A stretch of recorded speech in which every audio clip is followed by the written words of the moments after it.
আল্লাহ কারো উপরে সাধ্যের অতিরিক্ত কিছু চাপিয়ে দেয় না। অতএব আমার কথায় রাগ হবেন না, আমি একটু শক্ত বলছি, আর একটু শক্ত বলছি শুধু এই উদ্দেশ্যে, গুনাহ ছেড়ে দেন, গুনাহ ছেড়ে দেন। সুদ, ঘুষ, মিথ্যা, মদ, জুয়া, অনেক যুবক, অনেক নওজোয়ান শহরে বন্দরে গ্রামে গঞ্জেও এখন মাদকাসক্ত, মদে আসক্ত, ইয়াবা, ফেন্সিডিল, গাঁজা, হাজারো রকমের নেশা।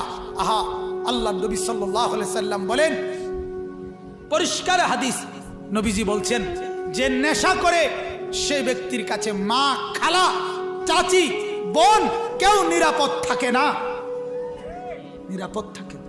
নেশাখোর আপন জনের উপরেও আক্রমণ করে, আপন জনের উপরেও ঝাঁপিয়ে পড়ে। নাউজ নাউজ।